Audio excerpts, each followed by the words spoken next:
पा रही हूँ। इसमें क्या है? सामान है कुछ मेरा।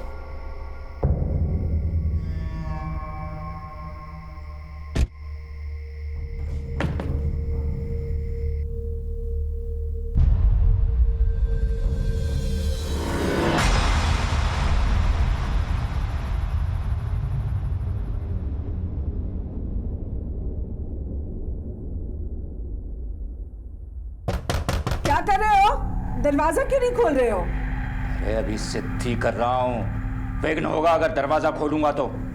दरवाजा नहीं खोल सकता अभी।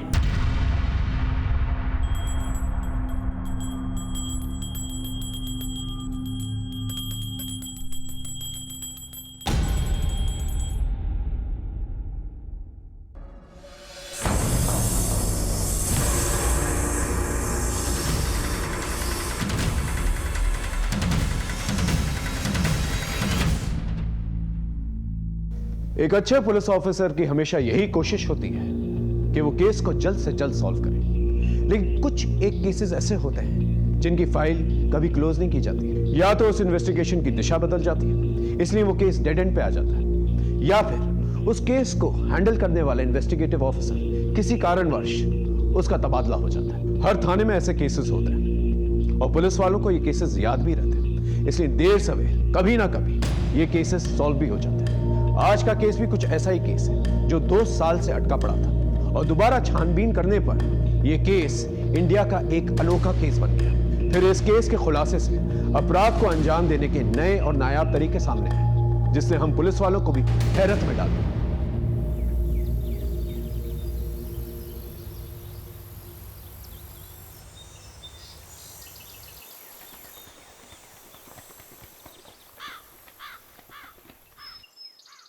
क्या सोच रही हो? मीना दीदी और मोहन जिया जी को गायब हुए 2 साल हो गए, लेकिन अब तक उन दोनों की कोई खबर नहीं है।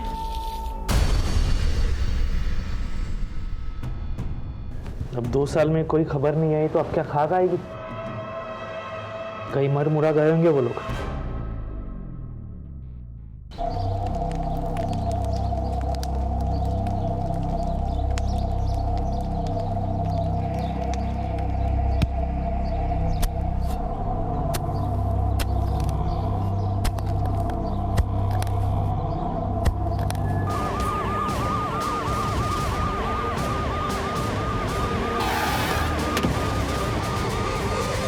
बीच में से हटिए, हटिए।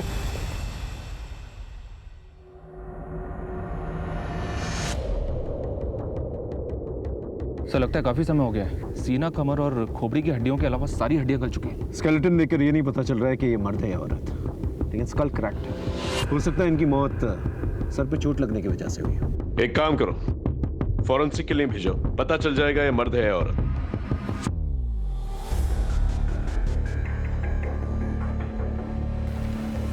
ये देखिए सर, ये मिला है। ये तो किसी बैंक का कार्ड है, नाम ठीक से दिखाई नहीं दे रहा लेकिन नंबर साफ है। पता करो ये किसका कार्ड है, नंबर से पता चल जाए कार्ड होल्डर कौन है। सर इस जमीन का मालिक कौन है? साहब वैसे तो ये ज़मीन सौरभ अग्रवाल की है, लेकिन 2 महीने पहले PWD डिपार्टमेंट ने ये ज़मीन सड़क निर्माण के लिए खरीदी थी। अब देखिए ना, आज ही से सड़क का काम शुरू हुआ और आज ही ये दोषी मिली है। इस पूरी जमीन की खुदाई करवा, देखो क्या निकल कर आता है। और ये क्या नाम बताया इसका? सौरभ अग्रवाल। सौरभ अग्रवाल को पूछताछ के लिए मिलो। सर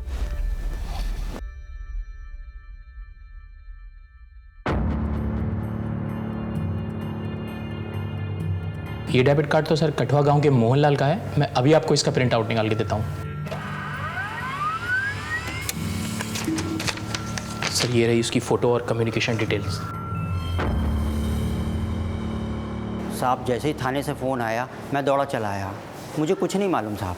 वैसे ही मैं शहर में नौकरी करता हूँ, मेरा यहाँ आना जाना बहुत कम होता है साहब। आपकी ज़मीन पे 2 अवशेष मिले, आपको इसके बारे में कुछ नहीं मालूम? नहीं साहब, मुझे इस बारे में कुछ भी नहीं मालूम। ठीक है, आप जा सकते हैं, लेकिन दोबारा ज़रूरत पड़ने पर आपको बुलाएंगे। ओके जी साहब। प्लीज़। सर हाँ तो सर हमें खेतों में स्केलेटन्स के साथ जो डेबिट कार्ड मिला था, ये रही उस डेबिट कार्ड की डिटेल्स। मोहनलाल, ये वही मोहनलाल है जो अपनी पत्नी मीना लाल और बेटी राधा लाल के साथ गायब हो गया था। गाँव वालों ने इसके खिलाफ लूटपाट और चोरी का केस भी दर्ज किया था। ये रही उस केस की फाइल।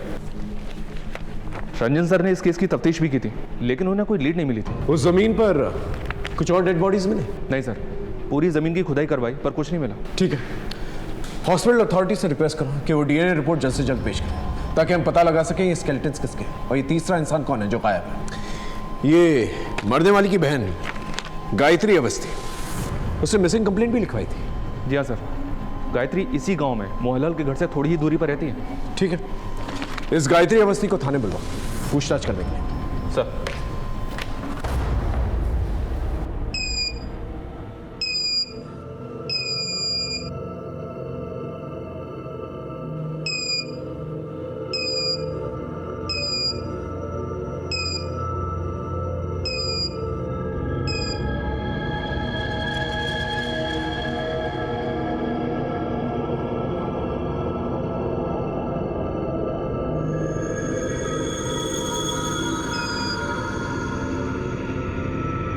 एक्सक्यूज़ मी सर, आप लोग अंदर नहीं जा सकते।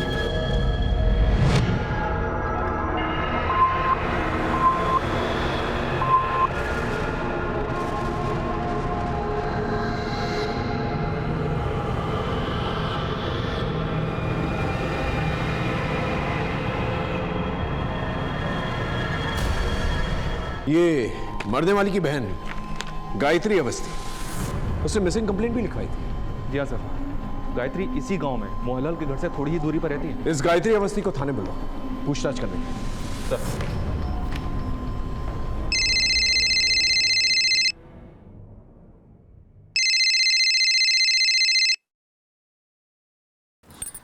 हेलो जी, मैं गायत्री अवस्थी बात कर रही हूँ। जी क्या? साहब, जीजा जी बहुत नेक इंसान थे, पर समय के फेर ने सब बर्बाद कर दिया।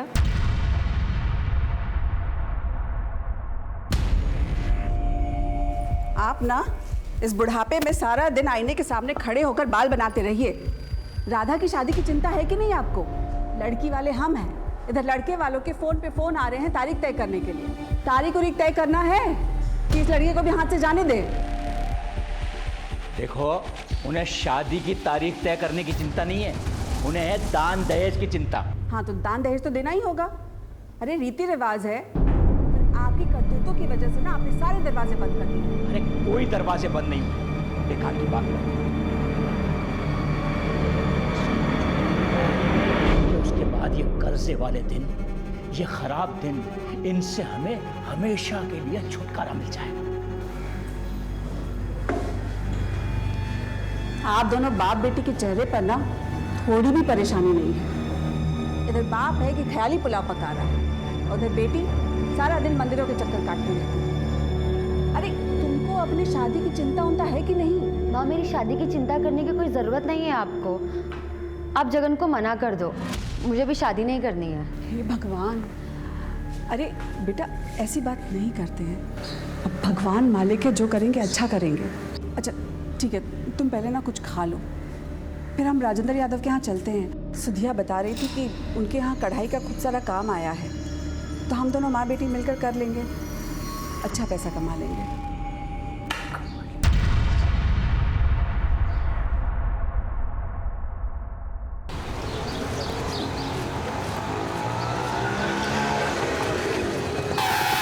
अरे चाची, आइए बैठिए, मैं घर छोड़ देता हूँ।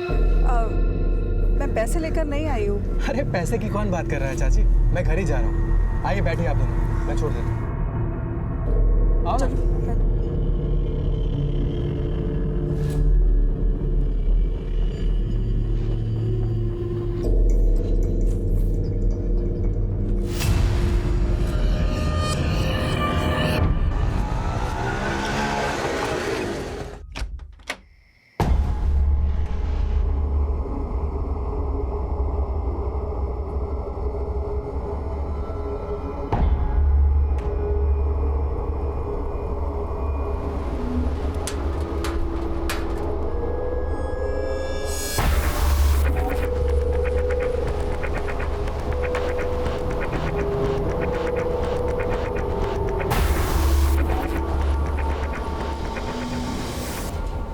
हुआ दीदी?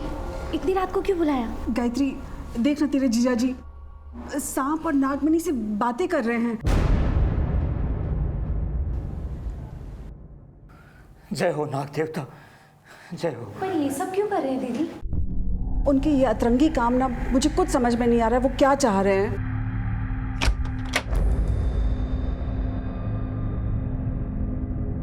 राधा बिटिया, अब तू देखना, तेरी शादी इतने धूमधाम से करूंगा ना, पूरा गांव देखता रह जाएगा। और गायत्री, बस 11 दिन की बात है, उसके बाद मैं तेरी और अशोक की किस्मत बदल के रख दूंगा। तू देखना तेरे जीजा जी क्या करते हैं तेरे लिए। तो क्या हमारा 15 लाख का कर्जा भी उतर जाएगा? अरे 15 लाख का कर्जा तो उतर ही जाएगा, हमारी तिजोरी भी भरी रहेगी।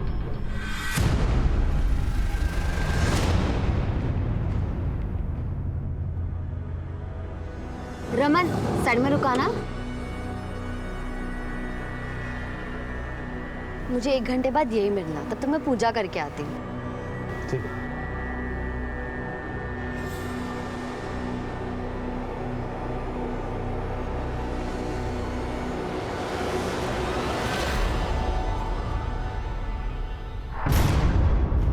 राधा, कहाँ रहती हो आजकल? ना फोन करती हो ना फोन उठाती हो, कल मिलने भी नहीं आई। शादी तक कितना तक पाओगी क्या? इरादा क्या है तुम्हारा? हमारी तुम्हारी कोई शादी नहीं हो रही, इसलिए ना ही अपना टाइम वेस्ट करो और ना ही मेरा। लेकिन क्यों? अब सगाई कर ली तो शादी करने में क्या परेशानी है? कोई परेशानी नहीं है, बस इतना समझ लो ये शादी नहीं हो सकती।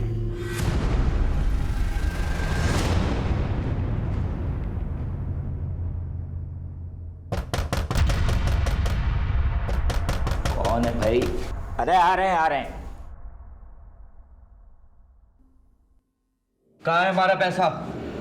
कर्जा लिया है या दान लिया है, लौटाने का नाम ही नहीं ले रहा और मुंह छिपा छिपा के भाग रहा है। अरे 10 दिनों के बाद मैं तुम्हारा सारा पैसा वापस कर दूंगा, और चाहिए तो मुझसे सूद पे पैसे लेके जाना। 10 दिन में ऐसी कौन सी करामात होने वाली है? दिखाता हूँ, ये देखो, इन 2 डिब्बों में है करामातों की कुंजी।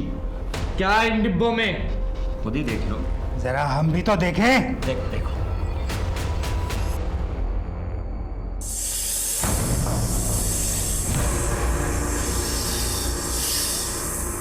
अचानक से सब कुछ बर्बाद हो गया साहब। मीना दीदी, जीजा जी, राधा, तीनों गायब हो गए। ना राधा का ब्याह हुआ और ना ही उनका कर्जा चुका, और बदनामी हुई सो अलग।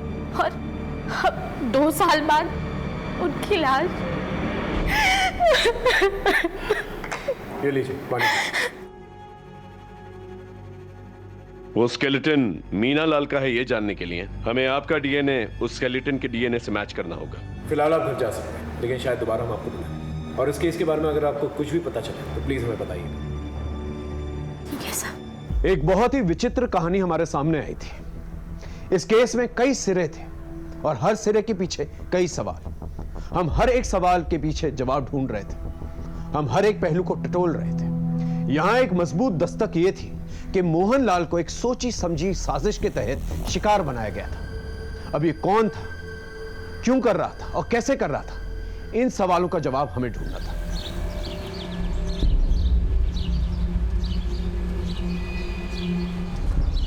चल आज के लिए इतना ही, अब निकाल मेरे पैसे। लेकिन कल प्लीज यार नई वीडियो लाना। लेकिन कल 30 रुपए लगेगा, बोल देता हूँ। ये काली चाय? दूध नहीं है घर में, चीनी और पत्ती भी पड़ोसियों से मांग कर लाई हूँ। कुछ करो जगत। अरे कम से कम नौकरी ही चेंज कर लो। कितने पढ़े लिखे हो तुम? अरे उषा, ऐसे बीच में ये नौकरी नहीं छोड़ सकता।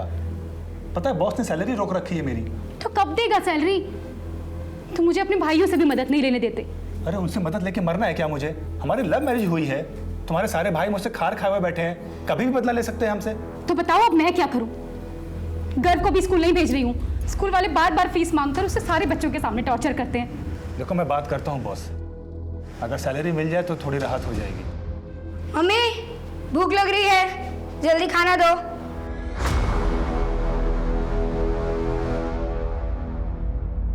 ये रही ग्राम पंचायत ऑफिस की सीसीटीवी फुटेज, जिससे यह साबित हो गया था कि मोहनलाल ने ऑफिस से 3 लाख रुपए की चोरी की थी।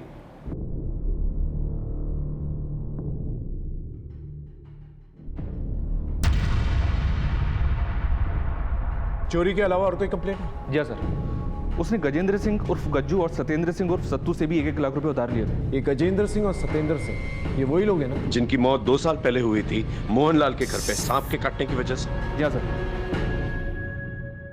लेकिन उन दोनों की लाश हमें जंगल में मिली थी और हमने उन दोनों की लाशों का पंचनामा भी किया था। दोनों बॉडीज पूरी तरह से नीली पड़ गई हैं। शायद इनकी मौत सांप के काटने से हुई है। फिर भी एहतियात के तौर पर बॉडी को पोस्टमार्टम के लिए भेज दो और आसपास के गांव में पता करो ये लोग कौन है और यहाँ किस काम से आए थे। और हमें तुरंत पता चल गया था कि ये लाशें गज्जू और सत्तू की हैं। फिर गांव के पंचों ने मोहनलाल के खिलाफ शिकायत दर्ज की थी। हम इंक्वायरी के लिए मोहनलाल के घर पहुंचे तो वहाँ ताला लगा हुआ था। फिर हमें पता चला कि उसने गज्जू और सत्तू से 1-1 लाख रुपए ब्याज पर उधार लिए थे। और उसी वक्त मोहनलाल अपनी बीवी मीना लाल और बेटी राधा लाल के साथ फरार हो गए। Right sir. और आज 2 साल बाद हमें स्केलेटन मिले हैं जिसके साथ हमें मोहनलाल का डेबिट कार्ड मिला है। अगर ये मान कि एक लाश मोहनलाल की तो ये दूसरी लाश किसकी? माया बेटी दोनों में से किसी एक की होनी चाहिए। हो सकता है एक लाश अगर माँ की है तो बेटी गायब है, और अगर एक लाश बेटी की है तो माँ गायब है। या फिर हो सकता है कि माँ बेटी दोनों गायब हो, लाश किसी और की। या फिर ये भी हो सकता है कि माँ बेटी को कहीं और पे मारा गया। सवाल कहीं है, देखते हैं जवाब क्या मिलता है। एक बार डीएनए रिपोर्ट्स आ जाएंगी ना, सब कुछ साफ हो जाएगा। तुम्हें देख के कौन कहेगा कि तुम एक क्वालिफाइड मैकेनिकल इंजीनियर हो? 3 महीने से एक ही प्रोजेक्ट पे काम कर रहे हो। तुम्हें पता है ना कि हमारी company project to project basis पे ही पेमेंट करती है। Yes sir. अगर तुम्हें पैसे चाहिए तो प्रोजेक्ट पूरा करो, quick. No result no pay. Do you understand? Okay sir. Now get back to your work right now.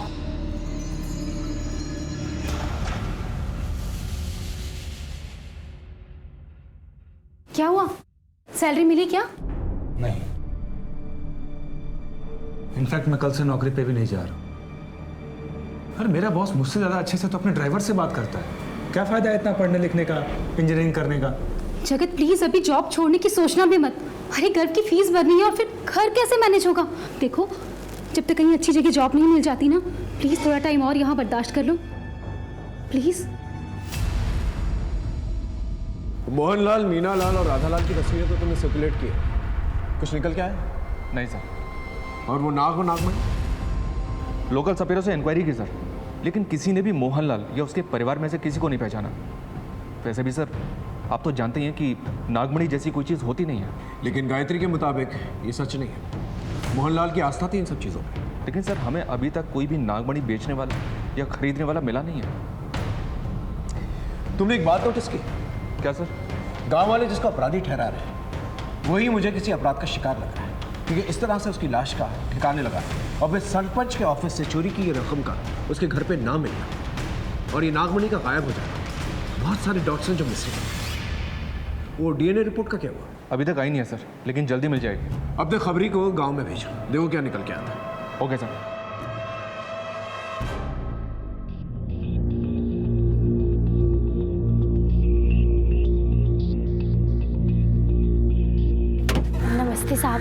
साहब मैं आप लोगों को एक बात तो बताना ही भूल गई। राधा एक दिन मेरे घर पर आई थी अकेली। मुझे बताना, शायद मैं तेरी कुछ मदद कर पाऊँ। मौसी, आप मेरी कसम खाओ कि आप ये बात किसी को नहीं बोलोगे। मैं तेरी कसम खाती हूँ, किसी से कुछ नहीं कहूँगी। पर बता बात क्या है? मौसी, मैं पेट से हूँ। क्या? ये क्या कह रही है तू? बाप कौन है इसका? जगन? वो मैं अभी नहीं बता सकती आपको।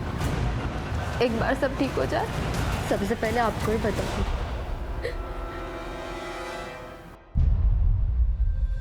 दीदी, आपका भाई? सर हम इन्वेस्टिगेशन के इस एंगल को ओपन करते हैं और राधा के बारे में पता करते हैं। आपको क्या लगता है राधा अपनी मर्जी से प्रेग्नेंट हुई थी या उसके साथ जबरदस्ती की गई थी? साहब अगर जबरदस्ती नहीं होती तो वो रोती क्यों? मुझे तो यकीन है ये काम उस लिच्चड़ मनोज मिश्रा ने ही किया होगा। जीजा जी ने उससे पैसा उधार लिया था।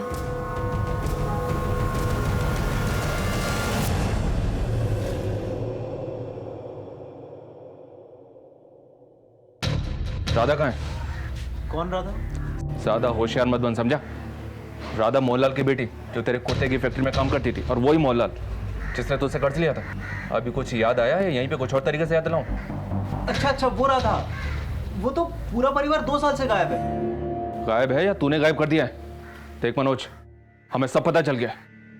राधा तेरे बच्चे की मां बनने वाली थी। तू शादीशुदा है, कहीं तेरी शादी ना टूटे इसलिए तूने सबसे पहले राधा को मारा। उसके माँ बाप ने आवाज उठाई तो उन्हें मार दिया। क्यों? ऐसा ही है ना? अब सीधी तरह से बता दे, राधा को कहाँ दफनाया तूने? बोल। सर, वो मेरे यहाँ सिर्फ काम करती थी, उससे ज्यादा मेरा उससे कुछ लेना देना नहीं है। और अगर उसके पेट में बच्चा था तो वो उसके मंगेतर जगन का होगा, उससे मेरा क्या लेना देना? क्या राधा मां बनने वाली थी? किसके बच्चे की? ए जगन, ज्यादा नाटक नहीं है। सवाल हम पूछेंगे, जवाब तू देगा, समझा? तू राधा से प्यार करता था, राधा के साथ तेरी शादी होने वाली थी, लेकिन शादी से पहले राधा मां बन गई। इस बात से तुझे गुस्सा आया और इस बात का बदला तूने पूरे परिवार से लिया, है ना? सर मैं कुछ नहीं जानता, और राधा ने भी मेरे साथ बात नहीं करी। मंगनी के 1-2 दिन बाद उसे पता नहीं अचानक क्या हो गया था। कटी कटी सी रहती थी मेरे साथ वो, ना मेरा फोन उठाती थी, जब मिलने जाता तो ढंग से बात नहीं करती थी, वो करनी काटती थी मेरे से।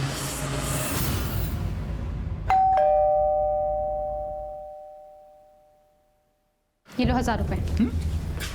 रुको, कहाँ से लाई ये पैसे? अपने कान के बुंदे बेच कर लाई हूँ। मैं गर्व का फ्यूचर ऐसे बर्बाद होते हुए नहीं देख सकती, और उसे पढ़ने के लिए भी नहीं बोल सकती। पता नहीं पूरा दिन कहाँ घूमता फिरता है। अब आप जाओ और उसके स्कूल की फीस भर दो। अरे अब जाओ ना।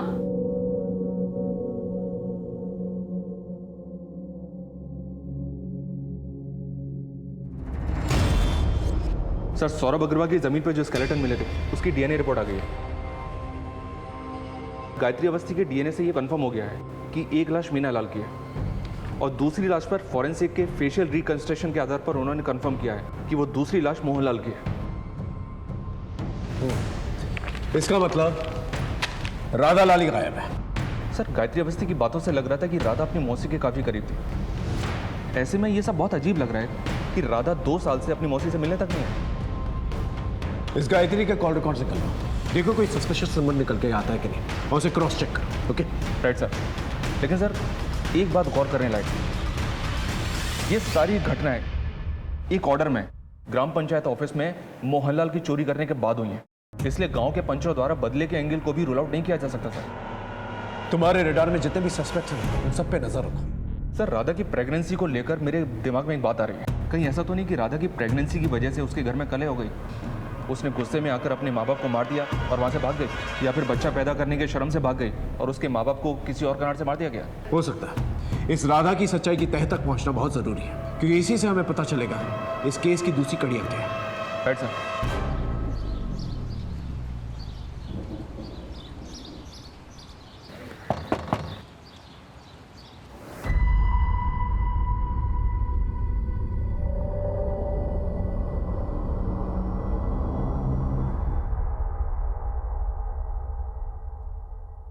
स्कूल वाले मान गए 1000 रुपए में। कल से हमारा घर स्कूल जाएगा ना। जगत, संभालिए अपने लड़के को, खुद तो बिगड़ा हुआ है ही, साथ में हमारे बच्चों को भी बिगाड़ रहा है। अरे 20-20 रुपए लेके अपने मोबाइल पे हमारे बच्चों को ये गंदी फिल्में दिखाता है। अगली बार अगर ये पकड़ा गया ना तो यहाँ नहीं, सीधा पुलिस स्टेशन जाऊंगा, संभाल लेना। तेरे पास फोन कहाँ से है? मोबाइल खरीदने के पैसे कहाँ से आए तेरे पास? दिखा, फोन दिखा। अरे ये तो मेरा मोबाइल है, ये तूने चुराया था? तो क्या करूं, स्कूल से निकाल दिया। पॉकेट मनी के नाम पर सिर्फ 1 रुपया भी नहीं होता है मेरे पास। कुछ ना कुछ तो करना पड़ेगा ना।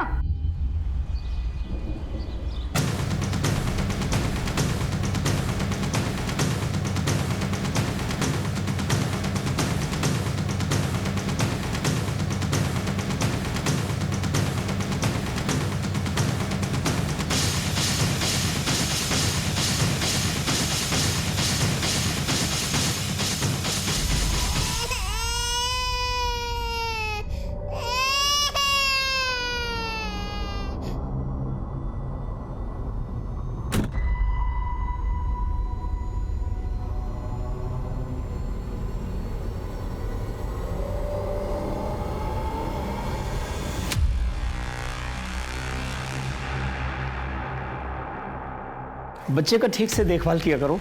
बुखार है, वही मैं दवाइयाँ लिख करके दे रहा हूँ। 2 दिन के बाद फिर से लाके दिखा लेना।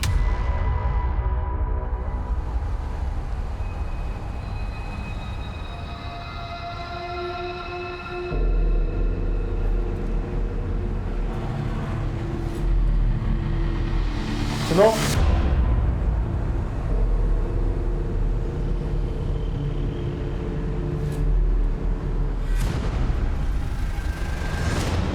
हमारी पूरी कहानी राधा के इर्द गिर्द फंसी हुई थी। हम जैसे जैसे इन्वेस्टिगेट कर रहे थे, राधा की कहानी और भी रहस्यमय होती चली जा रही थी। राधा के चरित्र के अलग अलग नैरेटिव्स हमारे सामने आ रहे थे, जिसकी वजह से हम अपनी थ्योरीज बनाने में थोड़ा सा कंफ्यूज हो रहे थे। 2 साल बीत चुके थे, केस में बहुत कुछ बदल गया था, लेकिन एक बात तय थी कि 4 लोगों की मौत हुई थी, जिसमें से सत्येंद्र सिंह और गजेंद्र सिंह की मौत सांप काटने की वजह से हुई थी, और मोहनलाल और मीनालाल को मारकर गाड़ दिया गया था। बहरहाल जिन जिन पे हमें शक था, हमने उनकी घेराबंदी कर ली, बस राधा लाल का कोई सुराग नहीं मिल रहा था। ऐसे में अचानक से मेरे ट्रांसफर पेपर्स आ गए। मेरा ट्रांसफर दिल्ली के प्रीत विहार पुलिस स्टेशन में हुआ। वहां पहुंचते ही एक बहुत ही अनोखा केस मेरे सामने आया। ये केस केवल अनोखा नहीं, बल्कि दूसरे केसेस से भी जुड़ा हुआ था।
सर, ब्लास्ट हुआ है, 2 लोग मारे गए और 2 लोग घायल हैं। बॉडीज को हॉस्पिटल भेज दिया गया है और फॉरेंसिक टीम को इन्फॉर्म कर दिया, कभी भी आते हो।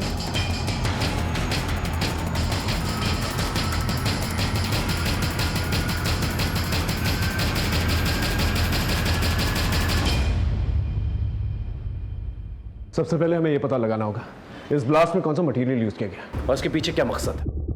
हो सकता है ये टेररिस्ट एक्टिविटी हो। इस फार्म हाउस का मालिक कौन है? Prashant Verma sir, London based NRI। यहाँ एक सिक्योरिटी गार्ड परमानेंट जॉब करता था, जो यहीं रहता था। फिलहाल वो फरार है। इस फार्म हाउस को सील कर और सिक्योरिटी गार्ड को जल्द से जल्द तलाशो। अपने बॉम्ब स्क्वाड और फोरेंसिक टीम से कहो इस फार्म हाउस की अच्छी तरह से तलाशी ले। ये जिस किसी ने भी किया है वो समाज के लिए काफी खतरनाक हो सकता है।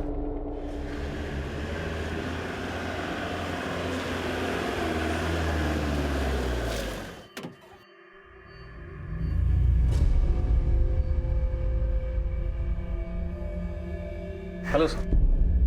दीपक, हरीश। चलिए सर, पहले प्रेजेंटेशन देख लीजिए, उसके बाद देखते हैं क्या करना है।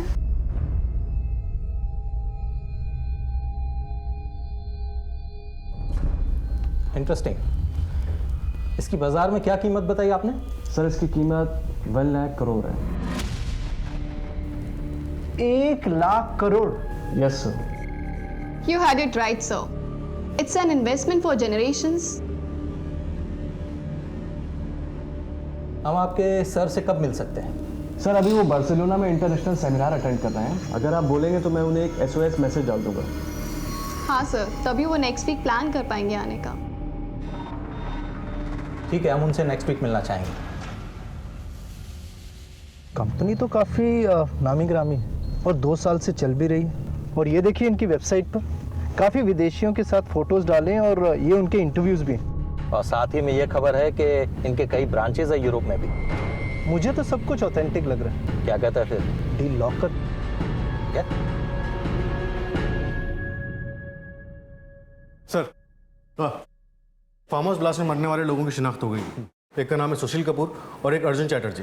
दोनों के घर वालों को नहीं पता था कि वो यहाँ आए थे। उनके घर वालों को इस ब्लास्ट के बारे में भी कुछ नहीं पता। घर वालों की CDR रिपोर्ट निकालो, हम कोई चांस नहीं ले सकते। Right sir. घायलों की स्थिति क्या है? सर, वो अब भी बात करने की स्थिति में नहीं है। उनमें से किसी एक को भी अगर होश आ जाता है तो हमें काफ़ी इन्फॉर्मेशन मिल सकती है। हॉस्पिटल के पीआरओ से टच में रहो। और ये ब्लास्ट की इमीडिएट फॉरेंसिक रिपोर्ट क्या निकली? सर ब्लास्ट में मीथेन गैस का इस्तेमाल हुआ था और ब्लास्ट में यूज़ हुए दूसरे केमिकल्स की रिपोर्ट आनी अभी बाकी है। और वो सिक्योरिटी गार्ड जो भागा था उसके बारे में कुछ पता चला? सर उसके पीछे एक टीम लगा रखी है, उसका फ़ोन अभी भी स्विच ऑफ जा रहा है और वो अपने गाँव भी नहीं पहुँचा है। चारों तरफ कड़ी निगरानी रखो और इस ब्लास्ट की तह तक पहुंचना हमारे लिए बहुत ज़रूरी है, वरना ये मीडिया वाले बहुत बड़ा बवाल खड़ा करेंगे।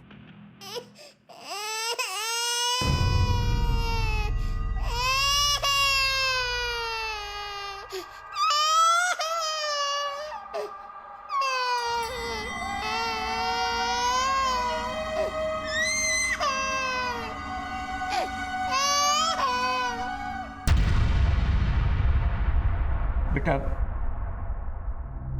तेरे इन आंसुओं का जिम्मेदार मैं हूं। मैं मानता हूं कि न तो मैं अच्छा बाप बन पाया और न अच्छा पति। कैसी बातें कर रहे हैं आज आप? सच ही तो कह रहा हूं। पर राधा बेटा, अब नहीं। मैं तुम दोनों की आंखों में कभी आंसू नहीं आने दूंगा। वादा करता हूं। तुम लोगों ने मेरी वजह से बहुत भुगता है, बहुत झेला है, पर अब नहीं। तू मेरे लिए बस इतना कर, एक बार हंस दे अपने पापा के लिए, जैसे बचपन में हंसती थी। हंस दे।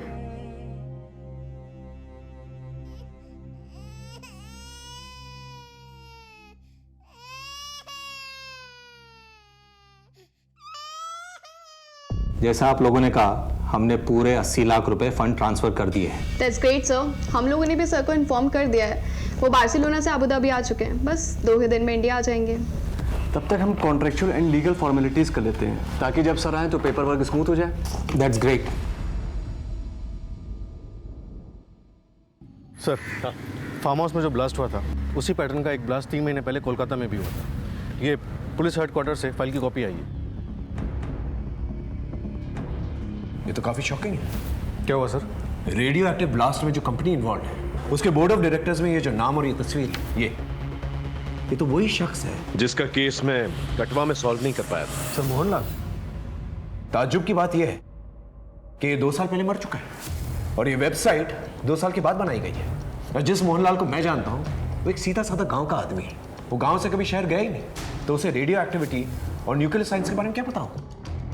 सर जाहिर सी बात है, मोहनलाल के नाम का इस्तेमाल करके कोई नाजायज फायदा उठा रहा है। ये जो कोई भी शख्स है इसके बारे में जल्द से जल्द हमें पता करना होगा। एक काम करो, कठवा गांव जाकर अपने खबरी नेटवर्क को एक्टिवेट करो, पता करो कि कौन है जो बार बार गांव से दिल्ली जाता है। Right sir. और अब ये एक सीक्रेट मिशन की तरह होना चाहिए, कानो कान किसी को खबर नहीं होनी चाहिए।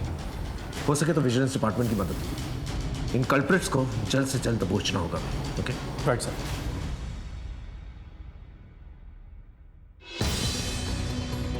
हमने और हमारी टीम ने एक रणनीति तैयार कर ली थी और हमने बहुत ही सावधानी से सारे कल्प्रिट्स को एक साथ बिना किसी हलचल के दबोचना चाहते थे ताकि कोई भी भाग निकलने में कामयाब ना हो सके।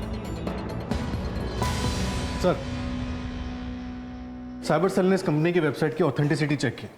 उनके हिसाब से इस वेबसाइट का आईपी एड्रेस मोहनलाल के नाम पर ही रजिस्टर्ड है और खबरों ने पता लगाया कि आजकल इन दोनों का दिल्ली आना जाना काफ़ी बढ़ गया सर। और एक बात सर, इनमें से एक गांव काफ़ी आता जाता है जबकि दूसरा काफ़ी टाइम से अपने गांव नहीं लौटा है। साहब यही है वो फार्म हाउस का चौकीदार। साहब मुझे माफ कर दो, मैं पैसे की लालच में आ गया था साहब। एक साहब ने आपसे 2 दिन के लिए बंगला किराए पे लिया था, सोचा कि मैं थोड़ा बहुत पैसा कमा लूं साहब। इनमें से कोई है? सर ये था।